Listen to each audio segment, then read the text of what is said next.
Good day, everyone, and welcome to another creative episode. Thank you all for joining me. Pleasure to be here with you today. In today's episode, I'm going to transform the sketches that I did in the last episode into an oil painting. So if you haven't seen that episode, please do so, and it'll give you a little bit more of an insight of the preliminary stages in working out design, color, and tone before I embark on an oil study. I don't often show the initial sketches primarily because it just takes a lot of time, and these are something that I suppose are a little bit more intimate because sketching requires that you make a lot of mistakes, and it's almost like the preliminary workout before you begin your final project, if that makes sense. This is not a final painting, but it is obviously the process that I go through. So do make sure that you watch that initial watercolor sketch, and that will again give you a bit more of an insight into then knowing the tones that you start with an oil painting. I also did another one up the top up here, and that's a study just without any watercolors or without doing prior watercolors. It was just a study that I want to show you guys again how to utilize and to work with a palette knife. Now, what I did do a couple of weeks ago is I took another trip to Sydney, and I went into an art store that I thought would be able to have the palette knives that I wanted. And certainly it's one thing looking at these knives online, and it's another thing again purchasing them when you're there. I bought two anyway because one, they were cheap. They were $8 each. And I wanted to see how they would perform in the studio. Now I'll show you the difference between my favorite palette knife versus the two new ones that I purchased. So for those that are uninitiated, this is the palette knife that I use all the time, and I'll see if I can bring that close. Now you'll see that it has a really nice deep bend, okay? That bend is a huge difference. It makes an absolutely huge difference. Again, if you're not familiar with the knife that I use, there it is there, and you can see that it's got a big deep curve on one side, and that's purely because I've used it so much. But I wanted to repurchase this size again, this particular size, and why? It really has an amazing bend, an amazing, here it is there, an amazing flex, and it's, you know, quite supple and soft, and I don't have to do a lot to it to press and to use it. When I use it, I don't have to press a lot. It really does go super smooth, and this is probably why I love it so much. And the second reason is because of that big deep kink, that bend that it has in there. It's just, you know, invaluable. I can't speak highly enough of the importance of that bend and the softness in the blade. Also, the handle, somehow this handle has a nice weight to it. You can feel that it's not hollow, it's a solid timber, and that makes again another big difference. Again, I've spoken about palette knives before to the nth degree. I almost feel like I have to go to Italy and produce them myself. If I could, I would. Anyhow, besides, you know, my favorite one, I wanted to replace that, and I just haven't been able to find this particular shape. I know you can get palette knives that have got different branding on them. So for example, this is Art Basics. There's Pebeo as another brand. And then a lot of art stores, what they have done is they've gone and made their own or commissioned manufacturer to make them, and they just put their own brand on them. So these two that I purchased, and there's that newer one that I wanted to replace it. The blade is similar, although the difference with this is that it's one whole blade, so it's not soldered or not attached at this point. However, it's just hasn't got that flex, it hasn't got that bend on it. The other thing too is it's very short bend in the actual arm of the whole mechanism. If I was to show you again in the difference, between these two, you can see them, they're much closer.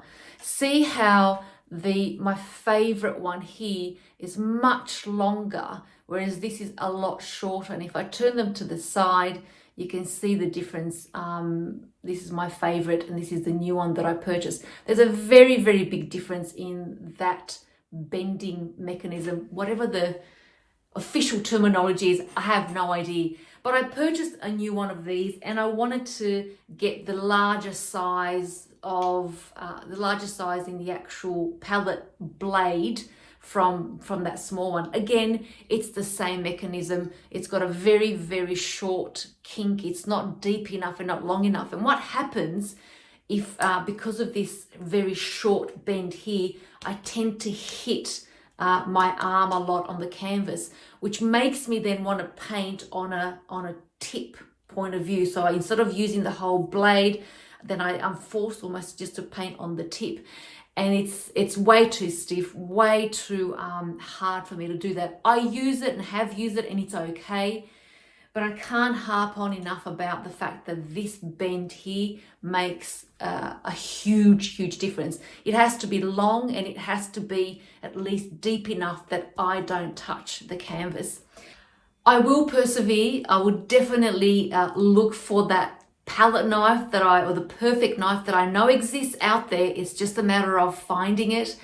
And with a lot of art stores amalgamating and reducing even some of the products that they carry, it can be a bit of a challenge. Like I said, I know there's a lot of these knives that are made in Italy, and it seems like one day I might have to travel to Italy to find these perfect knives, but nonetheless, I'm doing my best to use what I have and certainly preserve my most favorite knife to use, because yeah, it just makes a whole lot of a difference. I don't know how to explain it other than to, outline the mechanics of it. But certainly when you use it, there's this emotion, there's this visceral feeling that the knife is part of your whole arm and you don't feel like you're holding it. And then you literally paint without thinking, and it becomes more about feeling what you paint versus thinking, oh, this is not working, or I can't seem to find the right thing here, the right movement. And when you're in that state of mind, when you're always having to think when you paint in terms of like its resistance, yeah, it's not a good way of painting. You want to be in the flow, you want to be in the zone, and you certainly don't want to think about the tools that you're using. You want that to feel like it's part of the extension of your arm. Now, in this, in the first painting here, I didn't narrate it. I didn't go through the process of narrating it. It can be a little bit challenging for me. It's not a complaint. It's just what we have to do, I suppose, artists that put stuff online. But it can be a bit of a challenge, painting, narrating, thinking, what colors am I doing next?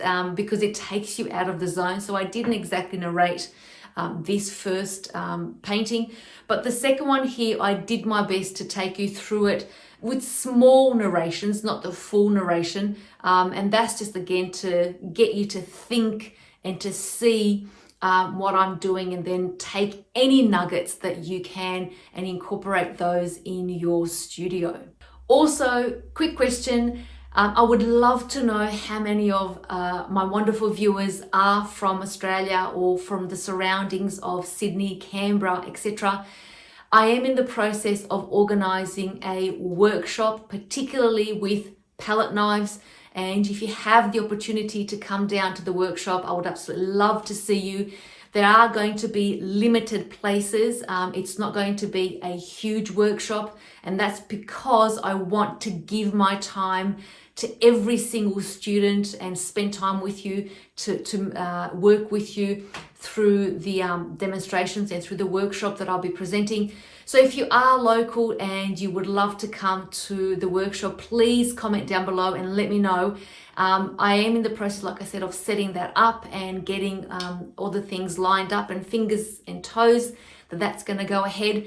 And yeah, then you can come down and literally have first-hand experience of working with palette knives, oil paint, all the questions that you have, all the things that you want to iron out in your studio. I've been more than happy to help you with. So stay tuned, and like I said, yeah, comment down below, and if you're interested, and hopefully I'll be able to present you with more details of when the workshop will take place.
So I'm going to start the composition off using the old paint that I had from yesterday. And of course, I don't know about everybody else, but for me personally, never throw away any of the grey paint that you had yesterday.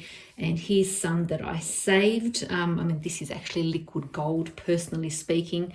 You can't buy that in a tube. And even if you can buy it in a tube, it's not your own personal signature.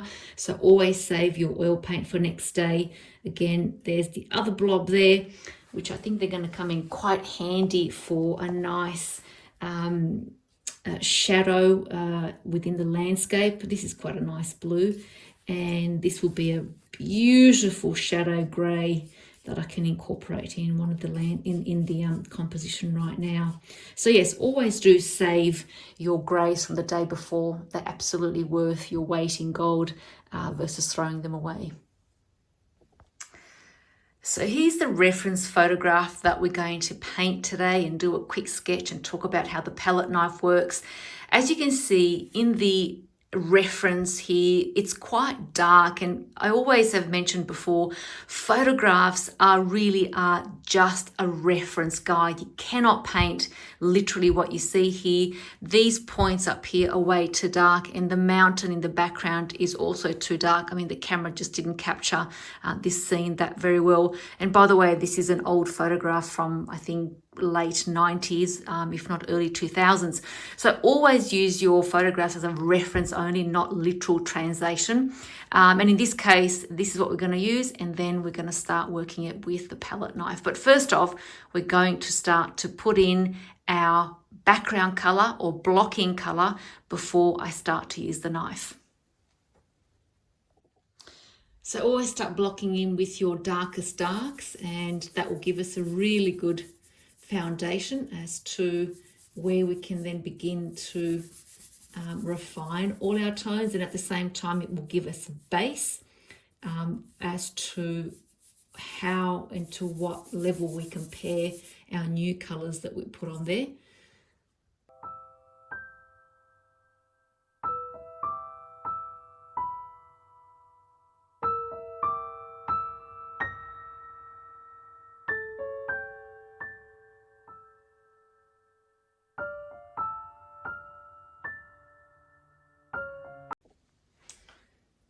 Okay. The sky of this composition is quite open. There's no vertical object other than the a tree that cuts it up here. So I might just do something else as we move through the composition. But at this point, I'm just going to keep it as it is.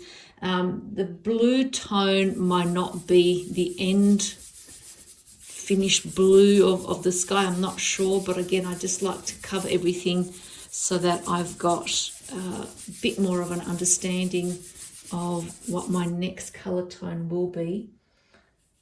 Again, this really is a blocking stage and a blocking process so that I now have a better foundation in terms of what's the next tone and hue that I choose as I build up this composition and work towards the final color tones and values. Okay, there we go. So that's a good blocking. Okay, landscape composition, it really is, a simple process. You can see the simple sections that I broke down that photograph into. So there's the photograph up here, and I really just broke it down into quite simple background, middle ground and foreground, and you've got sky, mountains, the grass in the middle ground, and the grass at the foreground with the home in the middle. So it's, I've kept it quite simple and not, I've oversimplified and not overcomplicated the composition at all. And this gives me now a much better understanding where I can begin using the palette knife. If you start with the palette knife straight away on white on your white canvas, you're going to get into trouble very, very quickly because you are not able to assess your next color against the blocking that you've put in. And you tend to want to then paint quite thick. You will use a lot more paint and you will muddy up your sections very, very quickly. Like this here is almost like a puzzle that or a roadmap that you've put up. And that's now giving you the process slowly to begin to understand what's the next tonal value, shadow, hue that's going to work best for each different section. Okay, so here's the next tone that I've mixed for the sky, and you can see it's significantly lighter than what I've put up in here. And this is why, again, it's important to start to block in your composition first, and then you can start to build layers with your palette knife in every single stage. And for me, I generally tend to have 2 or 3 stages in building up the layers before I can say that a painting is complete. But again, having a foundation to begin with gives you a much better understanding where to put your next tonal layer. I'm not going to take you guys through this step by step. This is going to be for a workshop coming up in September, but certainly start to make note of how you start to build each layer, and have a look at the differences as the painting starts to change in terms of the tones as I'm building it, to get a better idea of how you can work with the palette knife.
So you can see how I'm slowly building the layers from the background, middle ground, foreground, or middle ground and then to the foreground.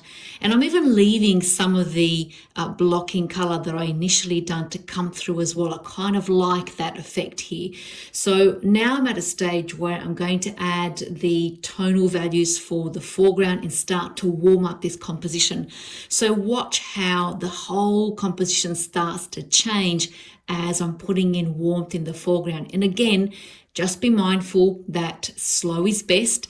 Don't be in a rush. This first layer with the palette knife is really a beginning layer. It's not a complete layer for me, but I'm still in this mind frame and in the process of building and layer upon layer until I get to the final section where light starts to pop out, and I'm at that 95% where I'm focused purely on adding just a dab of highlight to make the artwork pop. But like I said, at this point, it really is all about building a layer. So let me show you as I'm putting in the high or the light layer of the foreground as this starts to, and by the way, this is a nice warm green too, which is going to give our front part of the composition the movement forward, and it's also going to warm it up and give it a nice sunny feel.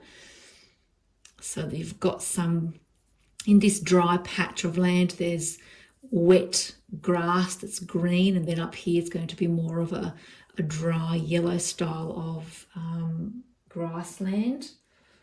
Okay.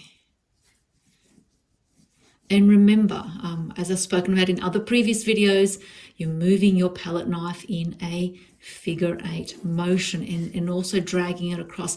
You're not dragging it straight left and right, because if you do that, you're just going to pick up paint from underneath, which you don't want to do. You want to be able to spread that paint as if you are icing a cake. Okay, so there's a nice patch of wet green grass here. And now let's add in that dry patch of grass, which is quite famous in Australia. You'll see, even though it's summer or even in winter, there's this incredibly strange looking grass that always looks dead. It's not, but it's just the way that it looks. It's quite prolific in the countrysides when you move out of the city to see this type of landscape.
you guys for tuning in. I always appreciate your time and effort that you take to watch my videos, and I'm hoping with all my heart that little things always pop out and are able to illuminate part of your creative journey, your creative process, and therefore then be able to incorporate that in your art studios.